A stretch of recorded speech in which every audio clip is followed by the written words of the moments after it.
Let's talk about how to find the surface area of a pyramid. First, let's figure out what a pyramid is. Okay, a pyramid, think of a pyramid as uh, the base or the bottom of it is going to be a polygon. It could be a square, could be a rectangle. Usually we think about a regular polygon, so a square. The base could be a triangle. The base could be an octagon, it could be a hexagon, it could have any number of sides. But the sides of the actual three-dimensional shape are all triangles. So your typical pyramid, that when people think of a pyramid, usually has a square base and it's got four sides that are triangles. It wouldn't have to be this way. You could have let's see if I can sketch a hexagonal uh, pyramid. So let's say the base is a hexagon. That's terrible.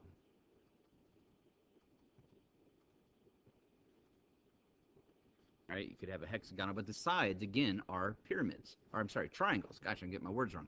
All right, so the sides are triangles. That's what makes it a pyramid. Is the sides are triangles. Usually, the base of it is going to be, at least the ones we're going to do, the base of it is going to be a regular polygon, which means all the sides of that polygon are the same length. Okay, so these are all the same length. Okay, now a couple measurements that you need to know with finding the surface area of a pyramid. You've got the base length. Okay, so here's the base, and we're gonna write the base length. Um, you have the height, which goes straight down. Sometimes you're gonna need that. Most of the time, we're not gonna need that necessarily for what we're doing. But there's also going to be what is known as the slant height, which is the height along a side. So the slant height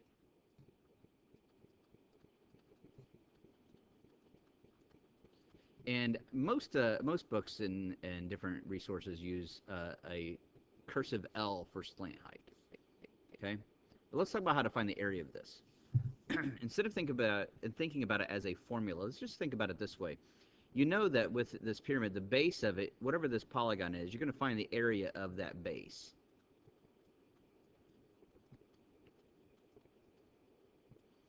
Capital B for the actual base shape. Okay, but then we need to find the area of all the sides. Okay, we're going to add to that, and the area of the sides is called the lateral area. And with a pyramid, since all the sides are triangles, basically what you're going to do is you're going to find the area of each of these, of one of these triangles and multiply it by how many there are. So in this case, with this pyramid, there are four sides. In this pyramid, there would be 6 sides. But notice with each one of these, since the side is a triangle, you can find the area of that triangle. So let's say with this particular one on the left, let's say we're to take one of these triangles, and I were to sit it over here for a second. Sit it up straight. The bottom of this would be the base of this triangle, right here. This, the slant height, is actually the height of the side if it was sitting up straight.